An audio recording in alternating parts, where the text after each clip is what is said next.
it's very important to convey the idea properly, and if that requires simple words, do that. The focus should be on strengthening what you already know by now. Since the nature of the exam is subjective, we're understanding and we are retaining information, but even at main stage, revision is very important. Do not be jittered if you don't know the first few questions. That's just a draw of the luck that you got that particular set. Something that can help with stress, nervousness, I believe, is just recognizing how lucky you are to be here.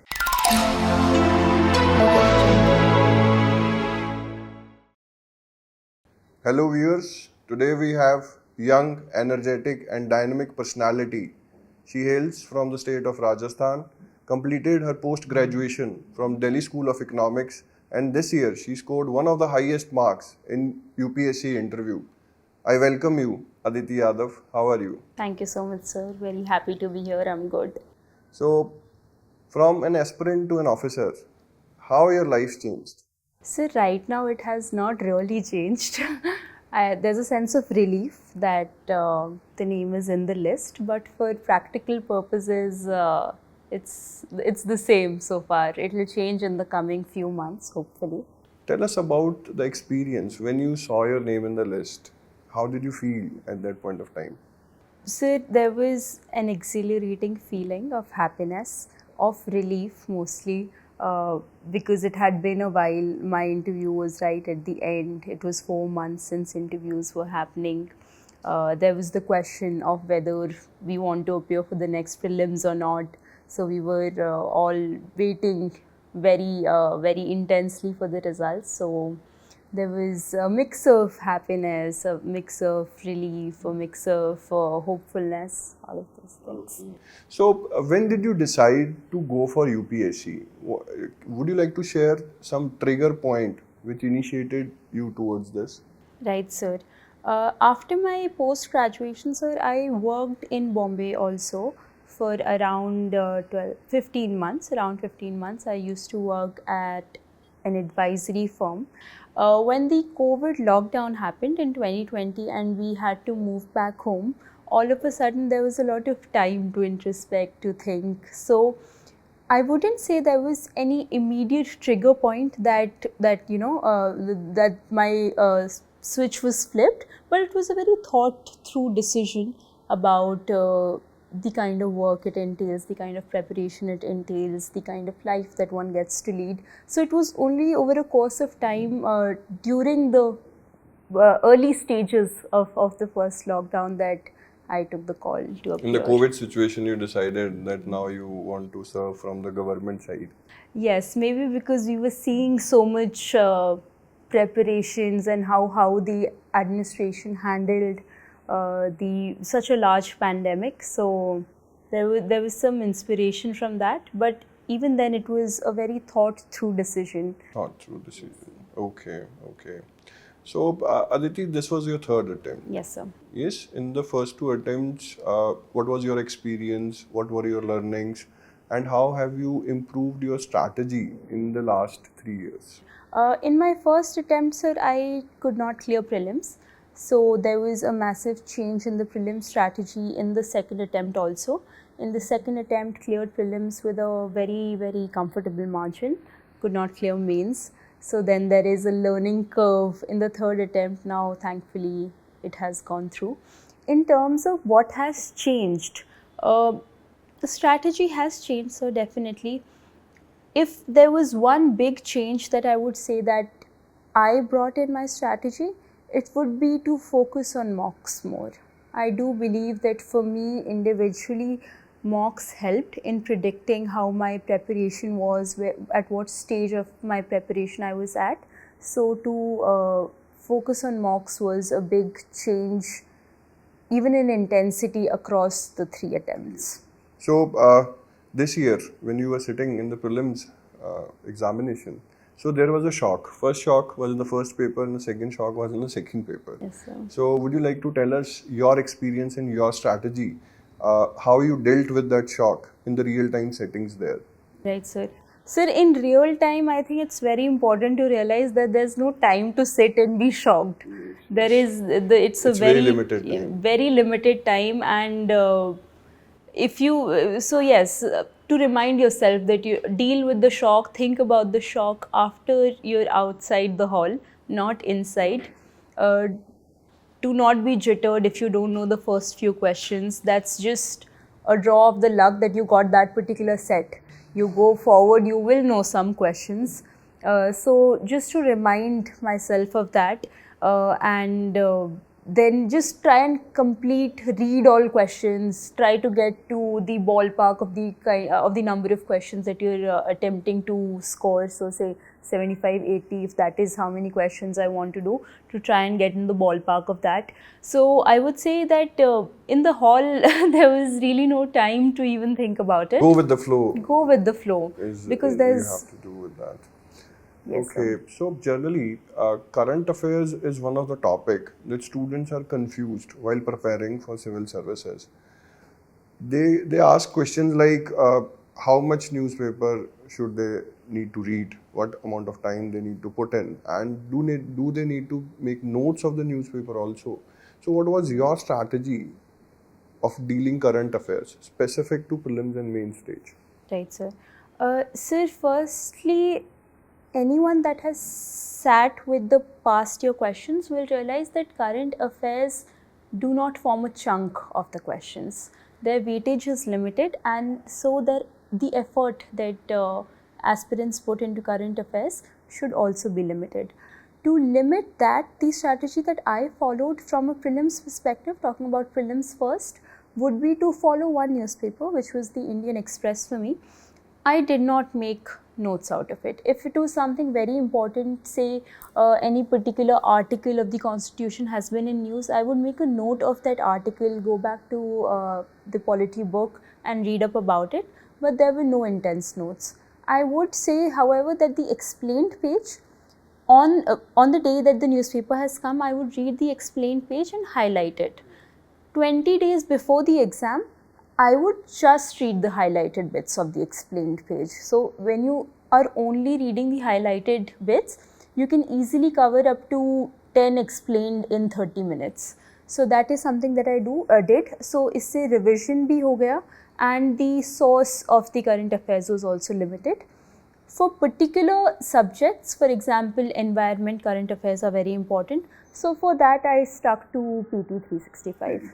Economics, PT 365, I would say I did for all subjects only. So I think they are doable, and even in that, on the computer, just highlight the main points and then keep going back and revise it. So this is a very good strategy, that rather than holding those newspaper and stack them in your cupboard and don't read them, it's better that you highlight certain things, Yes. keep it in a digital format, and then revise it, because those things you have read already, so you'll be able Right. to connect Yes, in a sir. better way.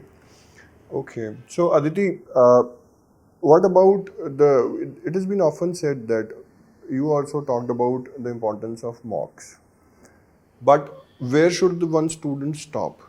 Because these days, students are giving too much mocks and they are not focusing on revising the subjects. Yes? So, what should be the balanced approach towards the mocks and the revision? Specifically to the prelims, because prelims is getting too dicey these days. You are aware that how uncertain the prelims is. The questions are bombarded from different eras, and they are very factual also. For that you require in-depth knowledge. So how to balance both the things, revision and mocks? So just to come back to the current affairs bit, for documents like the economic survey, I would suggest that read from the source. Do not depend on a summary. The economic survey comes in around February. You still have till April end, May beginning to complete it. So even if you're doing like 20 pages a day and highlighting it, it's still doable. So you can edit it out later on. But economic survey, budget, both are important. Now coming to the mocks question. Sir, I think that is a very individual call that aspirants have to take. A marker for that call could be how your mocks are going. If all the mocks are going bad, then the signal is that something is amiss. If you have given 15 mocks and they are going good, then you can take a step back and limit your mocks to 15, 20, however many. I would suggest that if possible, aspirants can get one full set from any coaching. I had the vision prelims mocks, because I gather that the way these mocks are prepared is that they try to completely cover the syllabus, so that, and on top of that, add a few to the mix, so that if there is any apprehension of a particular coaching making a particular kind of mock, so that is also taken care of. There's a lot of free material available online, so add like 10 mocks from other coachings to it. That is what I did, and a good signal to where to stop would be, I would say, for me it was when I started seeing results. So if I am consistently scoring say above 100 in a few mocks, so then I can take a breath and just step back a bit. Then you can go on and you can work on your more weak areas. Yes, sir. Yes. So generally, the importance of mocks is that you reduce your silly mistakes. Students do silly mistakes, and in UPSC exam we see that we are not able to make to the list because we do either silly mistakes or we are not able to solve certain easy questions rather than solving the difficult ones. So mocks help us in that.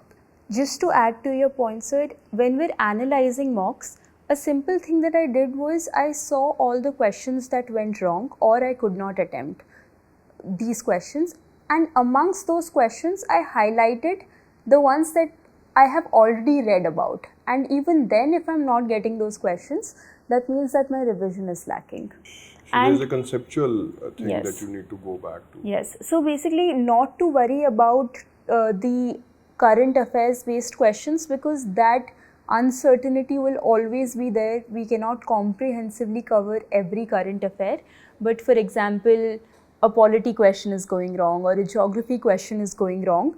When we start analyzing mocks like this, I started to see where my loopholes were, and if they were in revision, then amp up revision. So this was very helpful. This did two things. First of all, it signaled where I should divert my efforts, and second, it made us realize that if I revised enough, I could score well on the mocks. So that was kind of a confidence booster, I would say. Very good insights on mocks, Aditi. Two more questions on prelims. What is your suggestion regarding previous year questions? Because students indeed dwell into previous year questions, but they are not aware how to analyze those previous year questions, how to use them, and what should be the cutoff date that this is the year from where you have to start those questions, or this is the year where you need to stop. Because UPSC's previous year questions can date back to your date of birth itself. Right. Yes. So where we need to stop and how to analyze previous year questions. So I don't think there's a correct answer for this cutoff question. For me, I did 10 years, past 10 years. Maybe based on how much time someone has, how much energy someone has, that is So something. 10 years is bare minimum that one needs to go. I think so. Okay. I did 10 years and it kind of helped me to Paid you. understand what are the important areas. In terms of how to analyze, I just simply mapped question for question. So across 10 years, what are the questions from geography that are being asked? What are the questions from polity that are being asked? So by the end of this exercise, I was able to identify high Yielding areas. yielding areas. So for example, rivers in geography, the parliament chapter in polity, economic survey from economics. So if I am able to identify these areas early on in my prep, for anyone that's just starting out on this journey, I would say this should be the first step. I can then divert my efforts accordingly. So Yes, Aditi, sir. and it is often seen that options of the previous year questions sometimes becomes the question itself in the next subsequent Right. years. So previous year question indeed is one of the important source which Right. candidates can rely on. Yes, sir. And So just to add one more this thing, when we analyze previous year questions, we also figure out the kind of detailing that UPSC requires. So when we look at the river questions and then when we go back to NCERT geographies, we realize that one particular chapter is very important and it's possible that you have to add to that from Google. So the kind of detailing also is something that will be understood by aspirants only when they... So the horizon of the knowledge that you need is set by the PYQs Yes, only. sir. It Yes, helps sir. you to concentrate your effort and think from the mind of the examiner Yes, itself. Yes. Aditi, there is one more question that the students have generally in their mind related to the how much question one should attempt in the prelims paper, because there is a view some students says that you should go for more questions, yes, and some says that you should go for accuracy, and the students are always confused that where should they put that line of balance. So do you want to suggest something, and how did you manage in the prelims? Did you went for more questions or you concentrated on accuracy? So again, this is something that's very aspirant specific and it's an iterative process. I reached my optimum number through the mocks that I gave. Last year I attempted around 85 and my score was around 112, so accuracy was also high. Even this year I attempted around 75. But it's very important to realize that this number is individual specific. So you need to put in the hard work in mocks to come to this question. When we analyze 10 mocks, we'll realize that attempting 100 is not working for us or attempting 50 is not working for us. So then we will be able to figure out a number for ourselves. I think most people attempt in the ballpark of 70 to 85, but where exactly will be... It depends upon the depends. individual. Yes. And last aspect, CSAT. CSAT has become a greatest hurdle because it is qualifying and the students are not able to qualify itself. Right. So do you want to share some strategy related to CSAT? Sir, I always had the strategy that my approach to CSAT would be comprehension heavy, and it paid off both times. People say, and it's correct also, that the maths this time was much harder, but I believe that the English this time was that much more doable. So first thing is that if you're going inside the hall and you're seeing that, maths questions are tough, try reading a few English questions. Maybe that is something that they want us to identify. English questions are doable.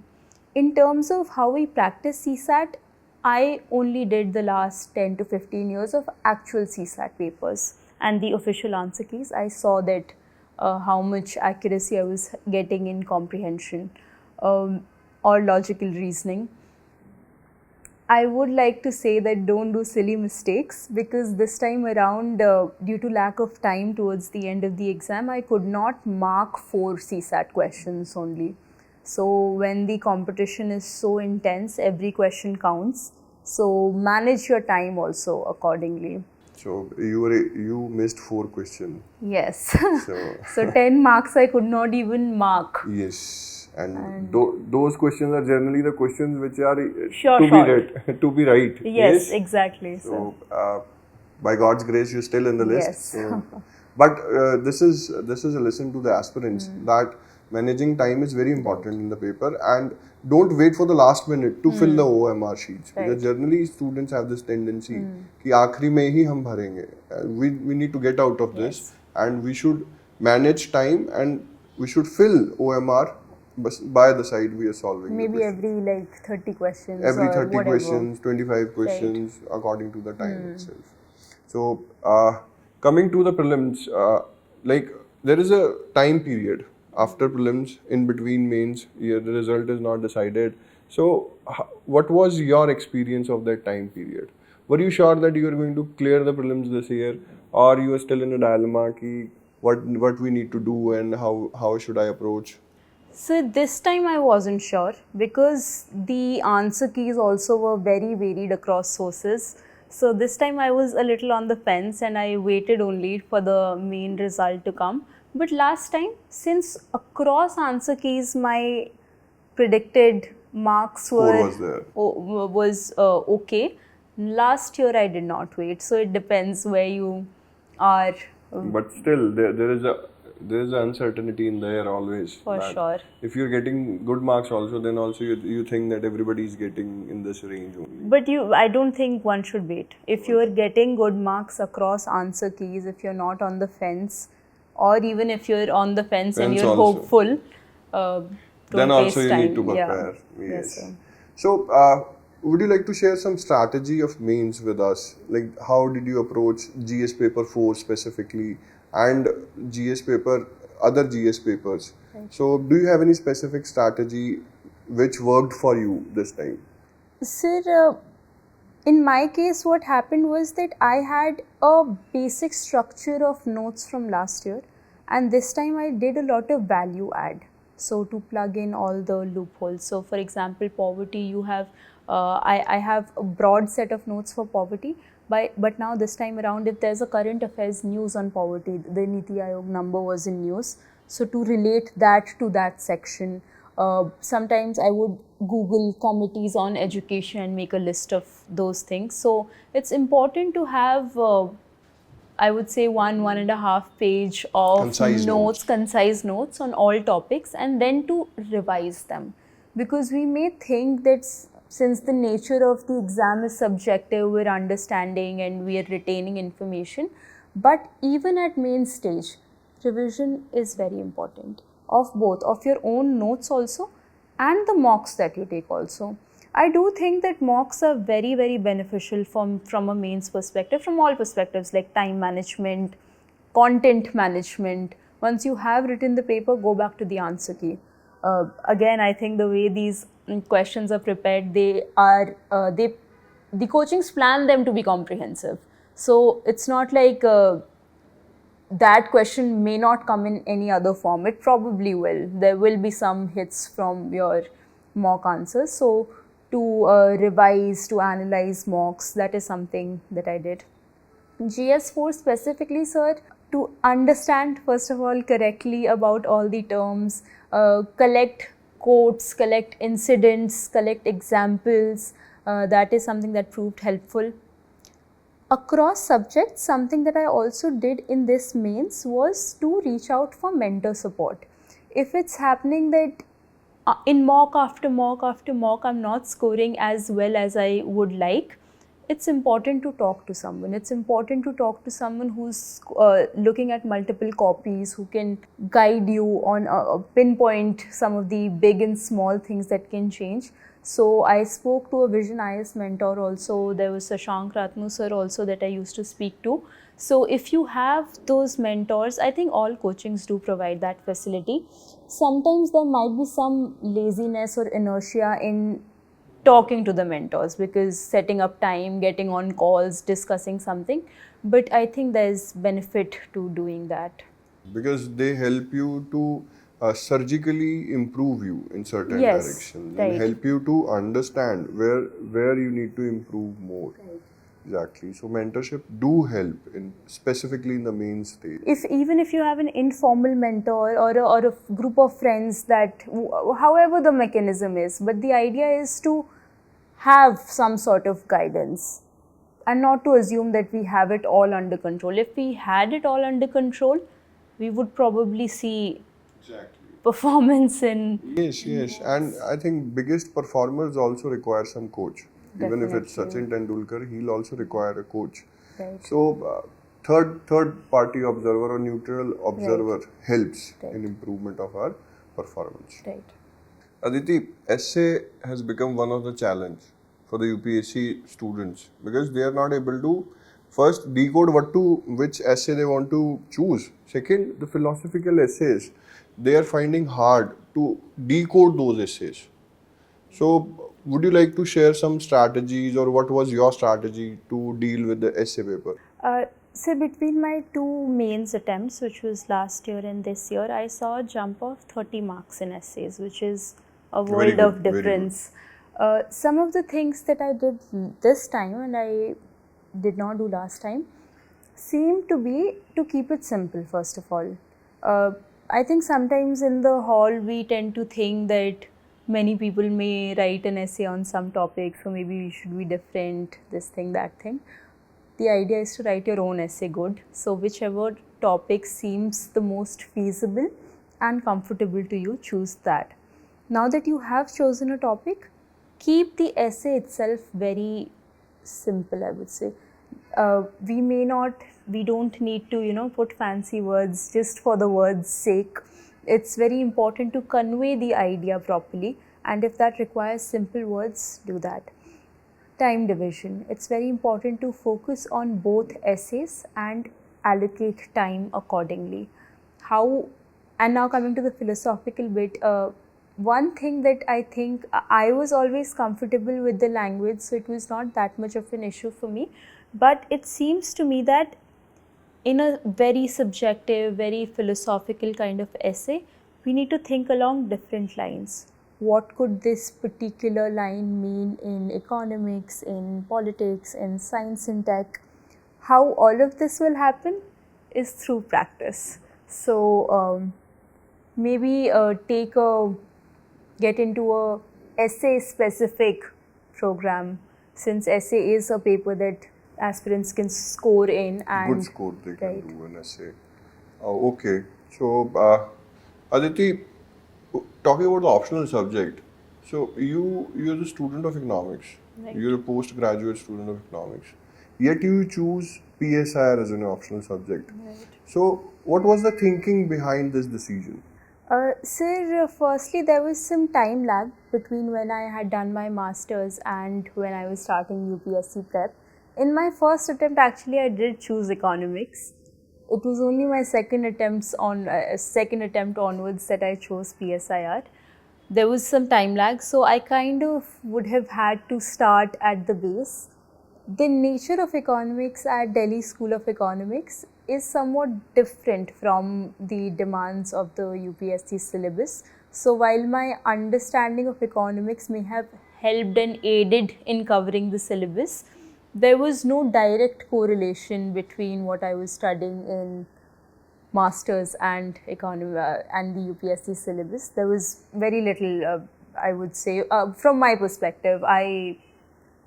DSC is kind of quantitative also, UPSC not necessarily so, those kind of things. So another factor that was very important was that I wanted to choose a subject which I could read for a longer period of time. So at least 6 months, I could devote to that subject. I found it intrinsically interesting. International relations, I was kind of studying every day in the newspaper anyway. Political science was something I was always interested in. The way PSIR material is there when I started preparing, there was a lack of concise economic material also for economics. So I did buy a lot of huge books, but I wasn't able to cover it. They got daunting very quickly.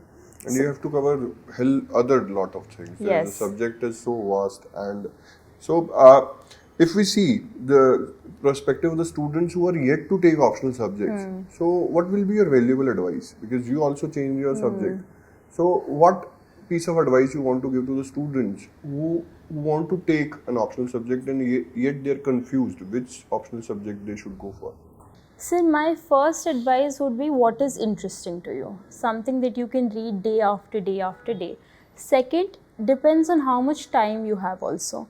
If you are someone who's just starting out and you can give 6 months intensely for optionals, then it will be a different subject compared to if you only have 2 months for optionals, which was my case. In my second prelims, when my first prelims did not go through, I was very stressed. So it was very prelims heavy, my prep. I started optional prep after prelims. So in that scenario, to cover economics would have absolutely not been possible. So that is another reason I took PSIR. So see that at what stage of your prep process you're at. And third would be to read about what the syllabus is. Anyone that has read the PSIR syllabus would realize that there's a very heavy overlap with GS2. And the in-depth study that we do for PSIR definitely helps in GS2 also. that is there for other options also, like economics there's overlap in GS3, etc. But where your interests lie, I would say. And availability of the material also. Yes, sir. Easy available material Yes, helps sir. you in gauging the concepts in very fast way. Yes, sir. Yes. So coming to the most interesting aspect, Right. that you scored second highest marks in interview Right. this year. So was there any specific strategy that you followed? Sir, I think first thing is that I was just lucky that my interview was way towards the end and I had a lot of time to dedicate to the interview prep.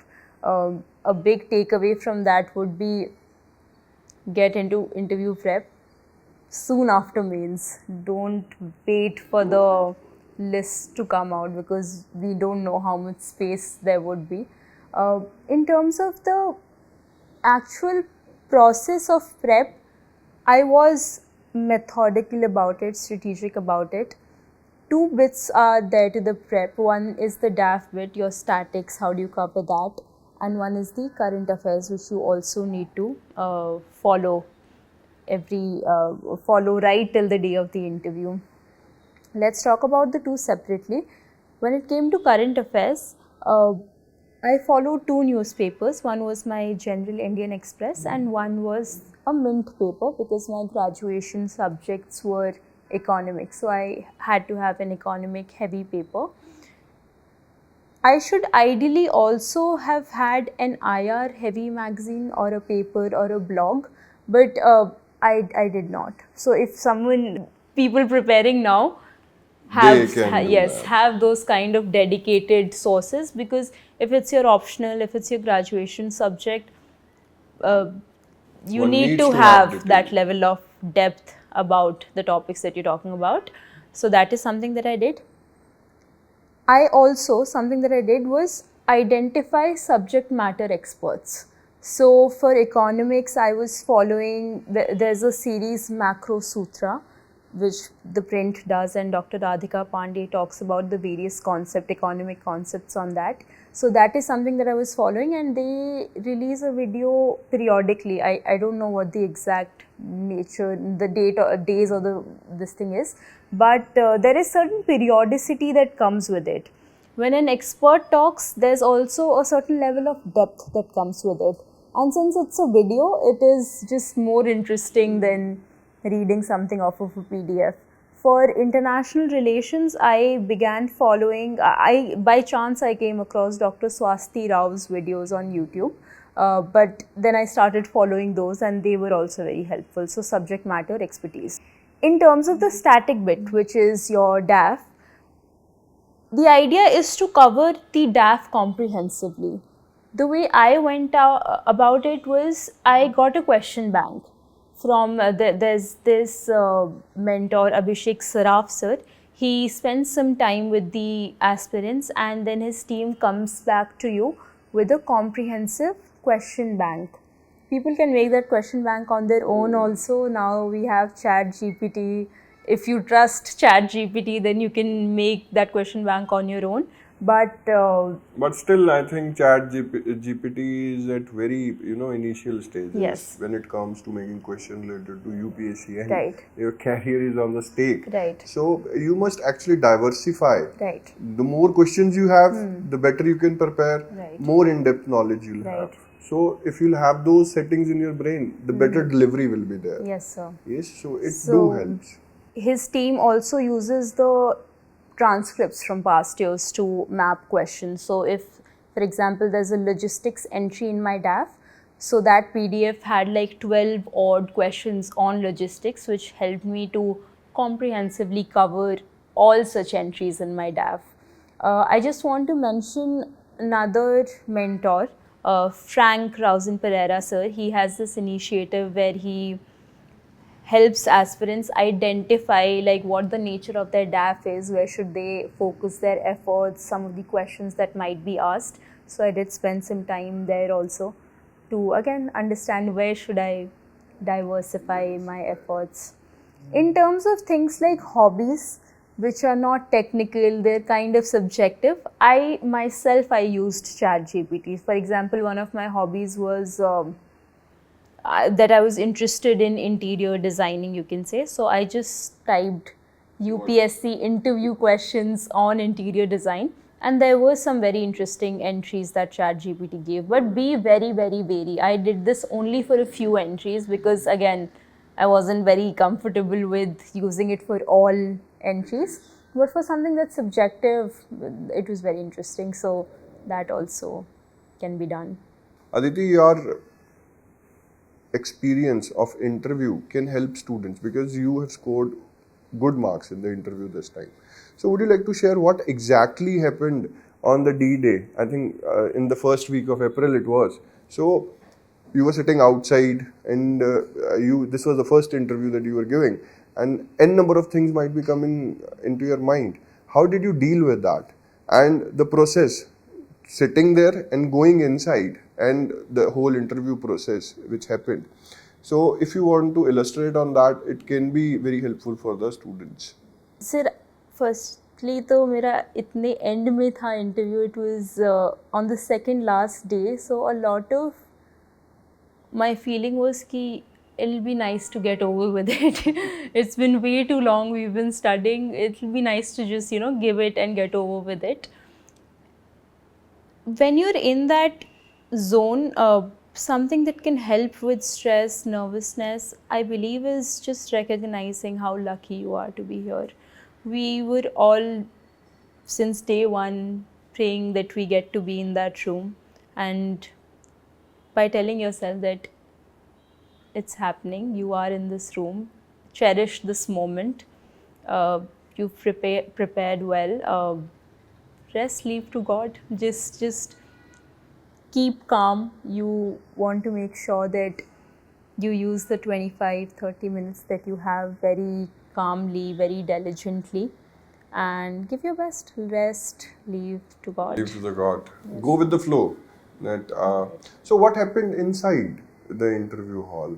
So what type of questions were asked, and how one should go with the preparation you had already discussed, but how one should conduct its approach in the interview process itself? Because we see that when students are not able to answer certain questions, they feel dejected.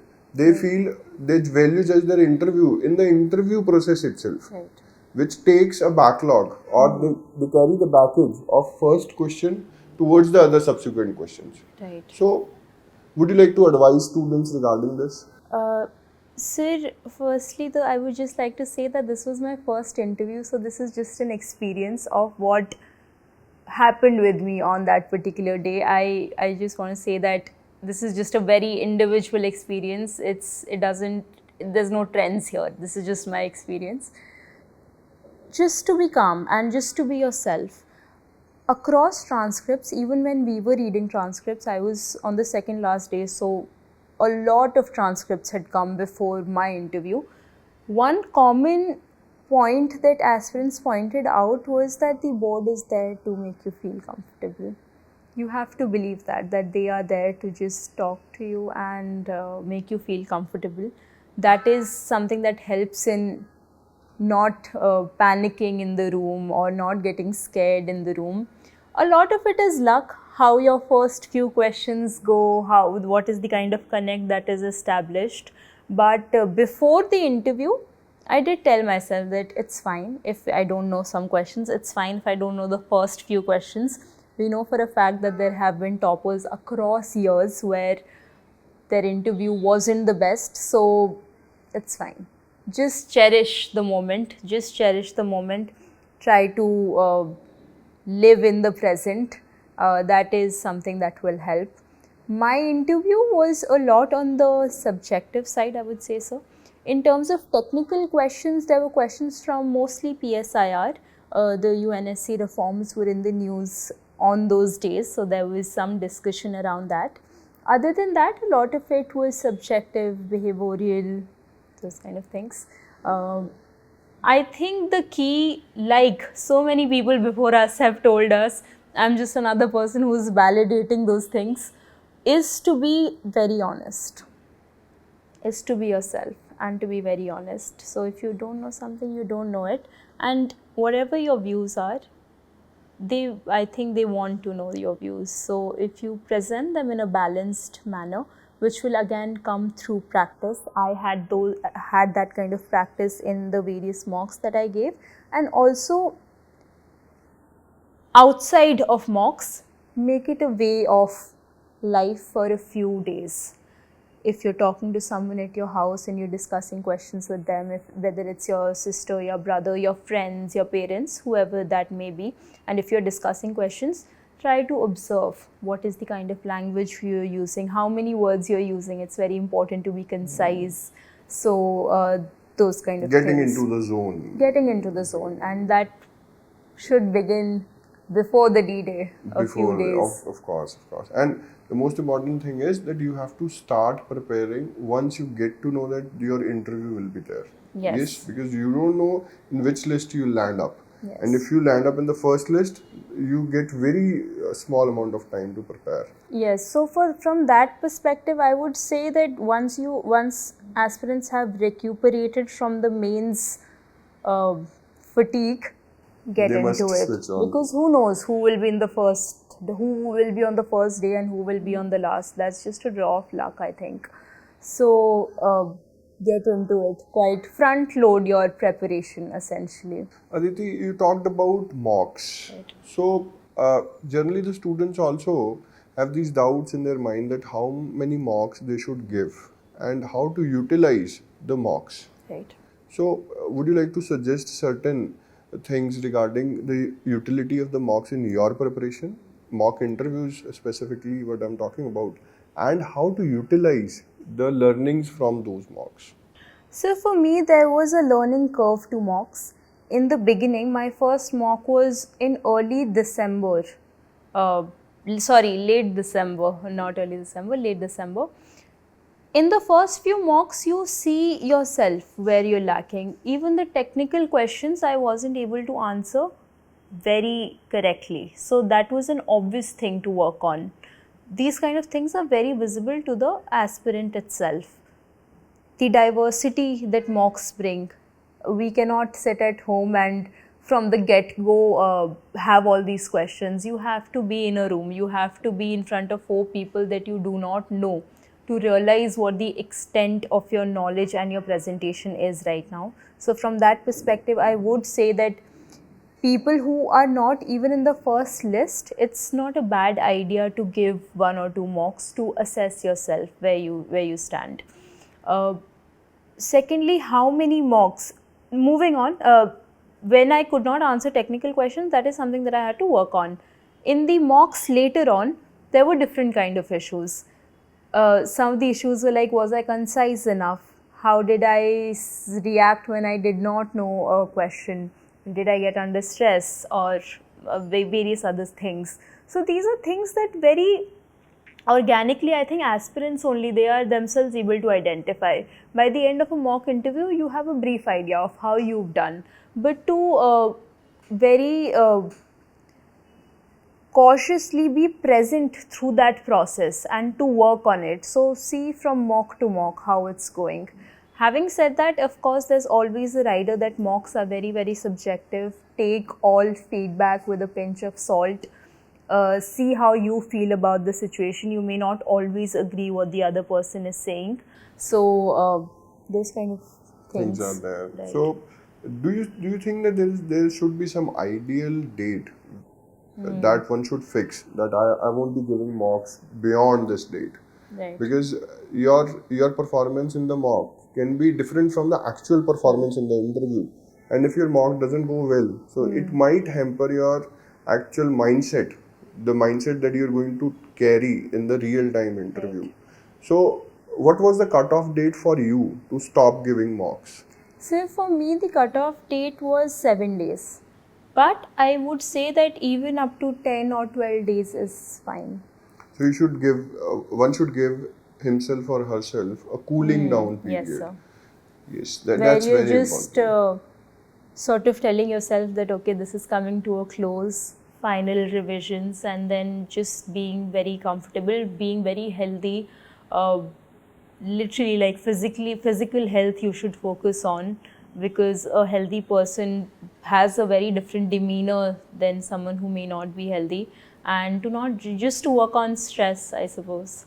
So Stress is a very important factor these days, right, specifically for the students who are not able to clear prelims, right, or they're stuck at one stage. It right. may be prelims, it may be mains, it can be interview also. So how did you cope up with this, because you are not able to clear the exam in the first two attempts? So Yes. you might have also faced these types of things. How Right, did you face it, and what are your suggestions to the fellow aspirants, that how right. can they cope up with this stress of failure at particular stage?